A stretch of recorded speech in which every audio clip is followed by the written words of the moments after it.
vou fazer aqui o exórdio, que é do Evangelho segundo o Espiritismo, e vai ser também o tema da palestra da noite de hoje, que é continuação do capítulo 18, muitos os chamados e poucos escolhidos. Eu botei isso aí, e eu nem tinha visto. Eu coloquei essa mensagem aí. E hoje é a porta estreita. Entrai pela porta estreita, porque a porta da perdição é larga, e o caminho que a ela conduz é espaçoso. E há muitos que por ela entram, como a porta da vida é pequena, como o caminho que a ela conduz é estreito, e como há poucos que a encontram. Está em Mateus, capítulo 7, versículo 13 e 14. Alguém lhe tendo feito esta pergunta, Senhor, haverá os que se salvam? Ele lhe respondeu, fazei esforços para entrar pela porta estreita, porque eu vos asseguro que vários procurarão por ela entrar e não o poderão. E quando o pai de família tiver entrado e fechado a porta, e que vós, estando do lado de fora, começardes a bater, dizendo, Senhor, abri-nos, ele vos responderá, eu não sei de onde sois. Então recomeçareis a dizer, comemos e bebemos em vossa presença, e vós ensinastes em nossas praças públicas. E ele vos responderá, eu não sei de onde sois, retirai-vos de mim, todos vós que cometeis a iniquidade. Será então que haverá prantos e ranger de dentes, quando vereis que Abraão, Isaque, Jacó e todos os profetas estarão no reino de Deus, e que vós outros sereis enxotados para fora. Virão do Oriente e do Ocidente, do setentrião e do meio-dia, os que terão lugar ao festim no reino de Deus. Então aqueles que são os últimos serão os primeiros, e aqueles que são os primeiros serão os últimos. Lucas, capítulo 13, versículo de 23 a 30. A porta da perdição é larga, porque as más paixões são numerosas, e o caminho do mal é frequentado pela maioria. A da salvação é estreita, porque o homem que quer transpô-la deve fazer grandes esforços sobre si mesmo, para vencer as suas más tendências, e poucos a isso se resignam. É o complemento da máxima, há muitos chamados e poucos escolhidos. Tal é o estado atual da humanidade terrestre, porque a Terra, sendo um mundo de expiação, o mal nela predomina. Quando ela estiver transformada, o caminho do bem será o mais frequentado. Essas palavras, pois, devem entender-se em seu sentido relativo, e não no sentido absoluto. Se tal devesse ser o estado normal da humanidade, Deus teria voluntariamente votado à perdição a imensa maioria de suas criaturas. Suposição inadmissível, desde que se reconhece que Deus é todo justiça e todo bondade. Mas de que ações mais esta humanidade poderia se tornar culpada para merecer uma sorte tão triste em seu presente e em seu futuro? Se ela estava inteiramente relegada na terra, e se a alma não tivesse tido outras experiências, porque tantos entraves semeados em seu caminho, porque essa porta tão estreita, que é dada ao menor número transpor, se a sorte da alma está fixada para sempre depois da morte. É assim que, com a unicidade da existência, se está incessantemente em contradição consigo mesmo e com a justiça de Deus. Com a anterioridade da alma e a pluralidade dos mundos, o horizonte se amplia, a luz se faz sobre os pontos mais obscuros da fé. O presente e o futuro são solidários com o passado. Então, somente se pode compreender toda a profundeza, toda a verdade e toda a sabedoria das máximas do Cristo. Assim seja, graças a Deus. Boa noite, meus irmãos. Que a paz de Cristo esteja entre nós. Vamos falar hoje sobre a porta estreita. A porta estreita é mais uma parábola, mais uma alegoria que Jesus fala para explicar as coisas do mundo espiritual. Essa parábola, como a outra que antecede, como a que vem depois, toda ela fala do processo da transição e da seleção que são feitos das almas. A porta estreita nos dá uma ideia de que o caminho que nós tenhamos que seguir é um caminho de dificuldade. Dificuldades estas que são impostas pelas nossas próprias imperfeições. As dificuldades que nós temos no nosso dia a dia está diretamente relacionada com a nossa falta de aceitação ao processo encarnatório. Boa noite. A nossa falta de aceitação às condições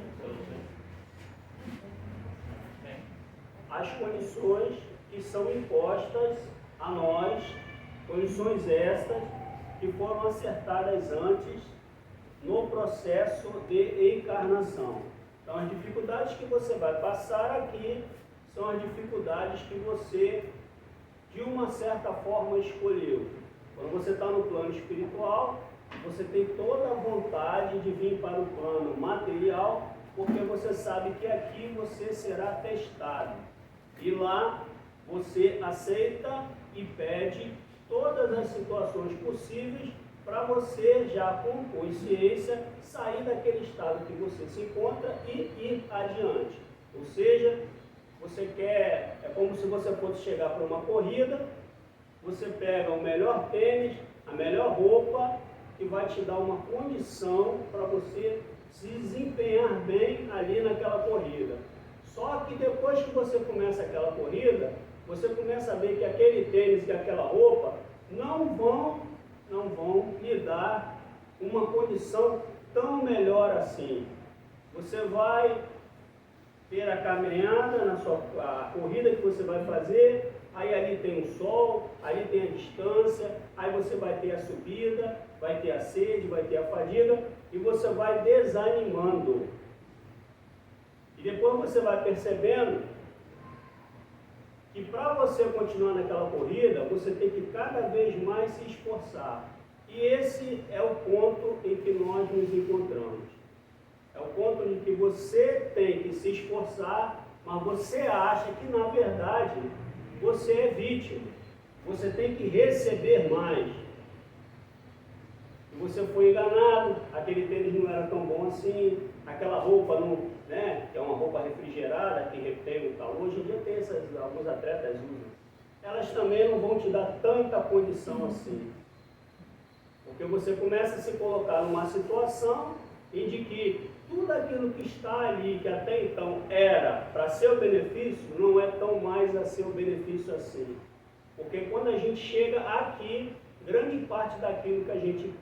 Grande parte não, acho que quase que 100% a gente se esquece daquilo que a gente assinou, daquele contrato que nós fizemos. Você esquece. E muitas pessoas vão para a religião como? As pessoas, na maioria das vezes, elas vão para a religião procurando, de uma certa forma, como já acontecia antes. Elas vão procurando para que o sacerdote, ele faça aquilo que é a sua parte. Que o padre, ou que o pastor, ou que no centro espírita, que os espíritos façam a sua parte, ou que os espíritos mostrem o caminho que ele tem a percorrer.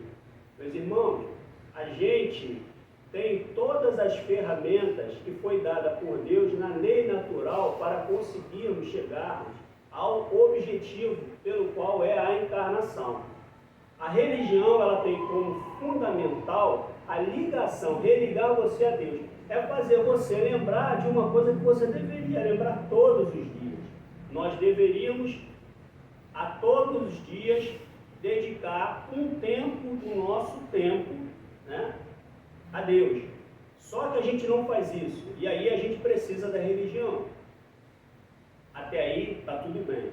Só que na hora que você está dentro da religião, achando que quem vai resolver a sua religião, porque ali tem um médium muito bom, ele é um médium ostensivo, ele faz um trabalho fora de série, ele não vai resolver os seus problemas. Ali, a presidente do centro é uma pessoa muito boa, muito legal, ela também não vai, o palestrante não vai, porque as condições são individuais. Se fosse para ser assim, o povo que se achava o povo escolhido de Deus, ele está em guerra até hoje. O povo que se achava escolhido, ele está em guerra até hoje. Por quê? Porque ele acha que tem algum tipo de privilégio, que ele não tem que seguir a estrada estreita e tampouco passar pela porta estreita. E a porta estreita, ela é justamente as dificuldades que você vai passar para você chegar ao ponto daquilo que você assinou. Jesus dizia para os seus discípulos, seus seguidores, para que eles se mantivessem em vigília, que eles se mantivessem acordados, para que eles se mantivessem atentos. Mas sabe o que acontecia? Quando Jesus estava pregando, eles dormiam. Agora você veja só, você imagina, você está sentado, Jesus falando e você dormindo. E eles dormiam nos dois sentidos, no sentido figurado e no sentido real. Tá? Eles dormiam. Agora, vamos aqui fazer vamos dizer assim, uma meia-culpa, vamos dizer assim. A dificuldade naquela época é muito grande, como hoje também é muito grande. A gente sai de manhã para ir para o trabalho, a gente tem os nossos afazeres. Você, na maioria das vezes, você chega dentro da casa espírita ou da igreja, ou o que quer que seja, você chega cansado, fatigado. Às vezes os seus problemas estão consumindo as suas noites. Então, a gente não está dizendo aqui que a pessoa está condenada por isso, mas é só para vocês verem que os próprios discípulos, eles faziam isso enquanto Jesus estava falando. Então, é fácil? Não é fácil. Se fosse fácil, a gente não estaria aqui encarnando e reencarnando e precisando do caminho estreito. Essa parábola que Jesus se utiliza é porque Jesus pegava os elementos que estavam à sua volta e que era compreensível para aquele povo, ele pegava esses elementos para exemplificar e dar um sentido, como a gente dizia antigamente, né, que era sempre contado uma historinha que tinha um fundo moral. Então, essa parábola da porta estreita, ela pega como exemplo Jerusalém, porque Jerusalém, a cidade, ela era feita num vale entre as montanhas, e naquela época era feito assim, por quê? Porque eles tinham que fazer em locais de difícil acesso e construir muralhas para que não se fosse invadido. E ela tinha 12 portas. Então as pessoas que saíam de Jerusalém, que precisavam sair para fazer alguma coisa, né, mercado, qualquer coisa que fosse, quando eles retornavam a Jerusalém, eles tinham que subir um caminho pedregoso, uma subida bem desgastante, e aquelas portas, elas tinham um horário. Antes de escurecer, aquelas portas eram fechadas.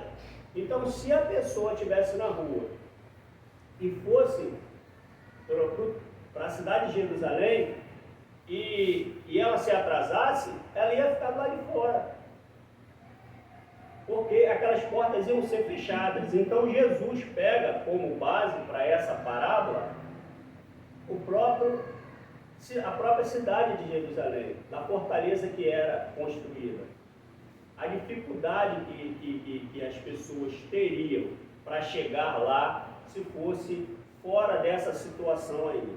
Então, só que ali, Jesus está falando da condição espiritual e de propriamente o momento que nós estamos vivendo agora, que é o momento da transição. E esse capítulo 18, ele vai falar muito sobre isso aí, sobre porque muitos dos chamados, poucos escolhidos, já fala de uma seleção que é feita das pessoas, das almas, né, para elas alcançarem o processo, para elas passarem bem pelo processo da transição. Ou seja, para que elas não sejam retiradas da onde elas estão. E a porta estreita é o esforço que você tem que fazer para você alcançar, vamos dizer assim, para você alcançar uma condição em que você não seja, vamos dizer assim, punido pelas suas próprias imperfeições.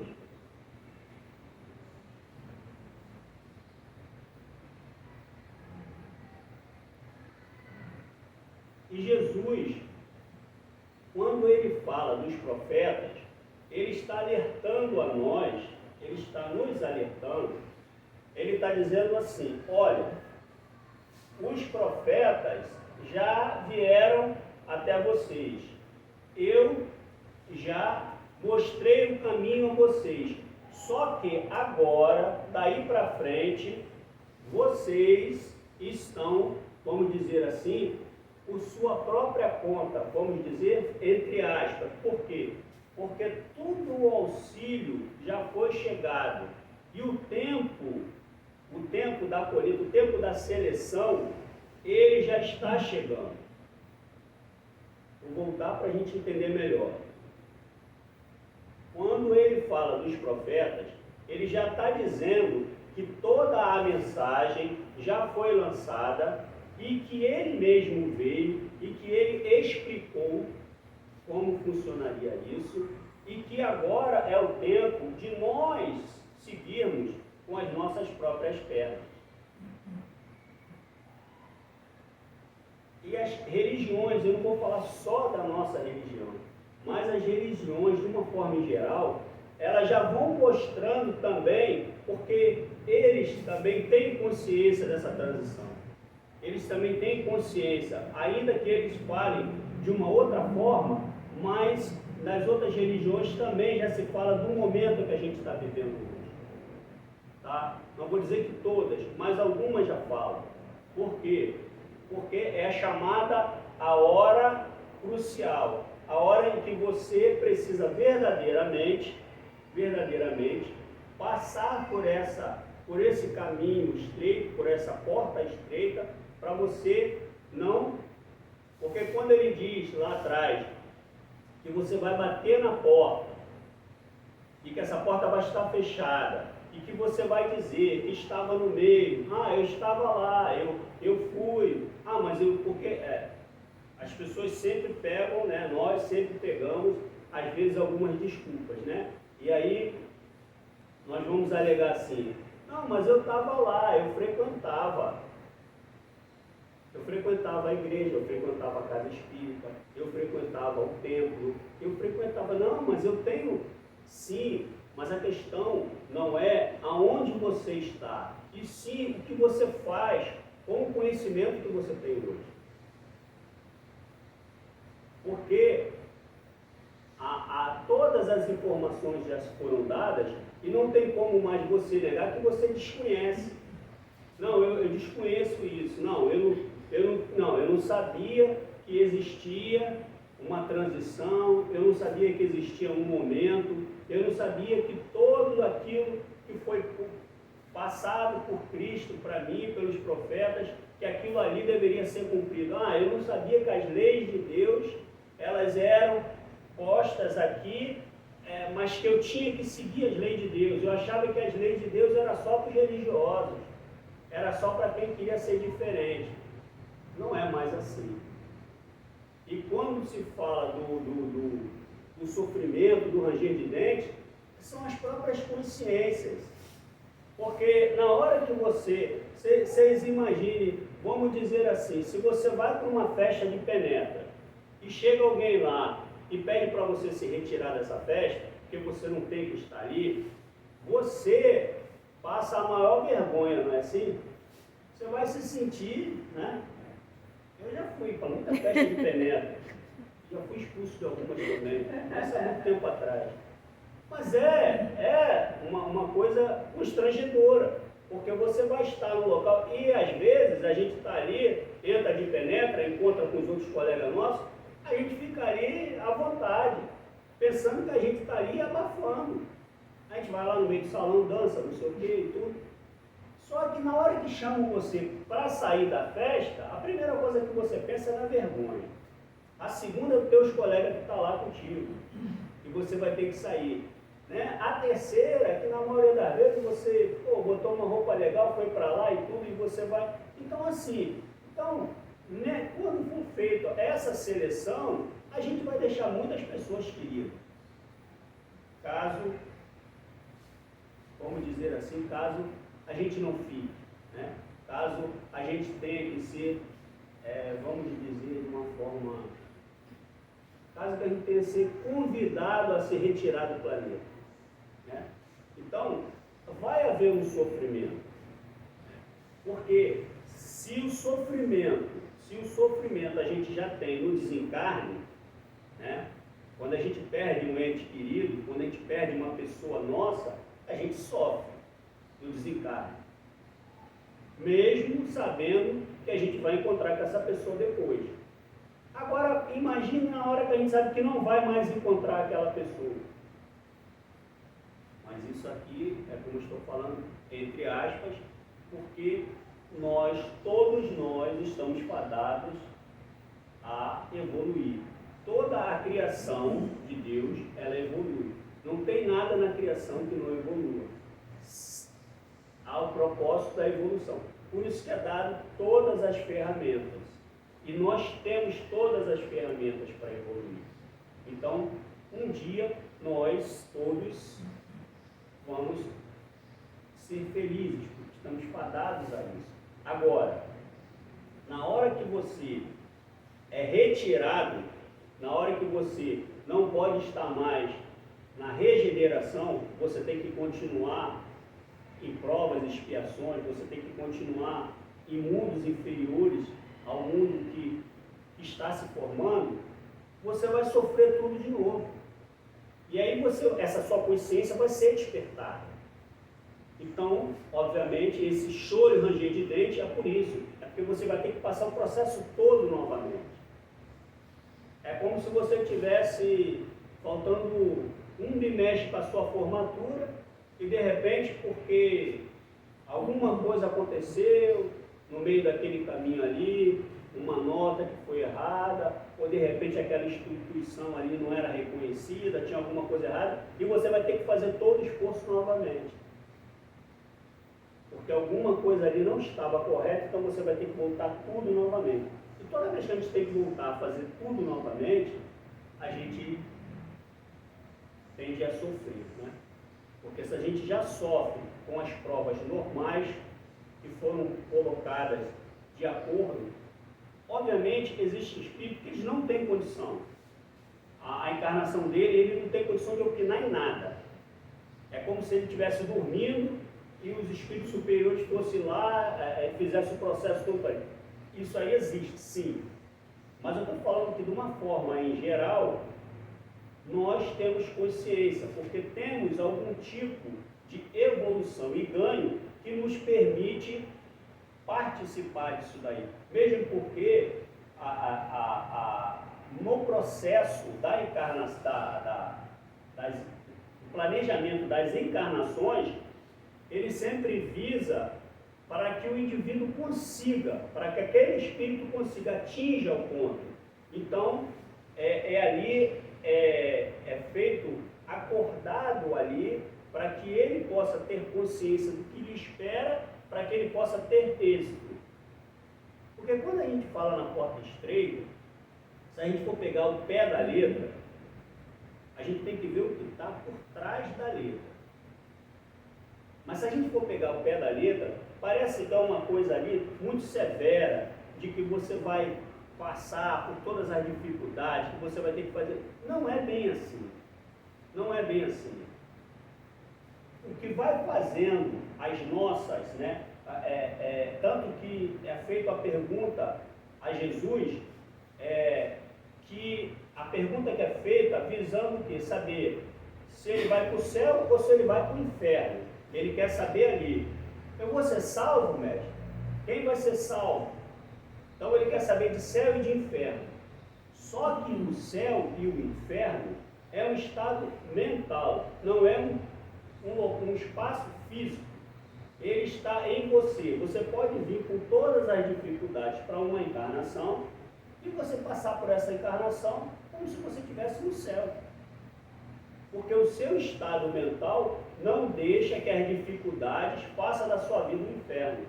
Ou você pode vir com todas as regalias e viver no inferno. Porque o seu estado mental diz que você é menosprezado, você está insatisfeito. Vamos pegar, por exemplo, as pessoas que recorrem a algumas cirurgias estéticas. Se você for sofrer numa dieta, numa academia, numa caminhada, você vai atingir aquele ponto ali. Mas você pode escolher um caminho mais fácil. Você pode ir lá, não quero fazer nada disso, eu vou lá, vou fazer uma cirurgia.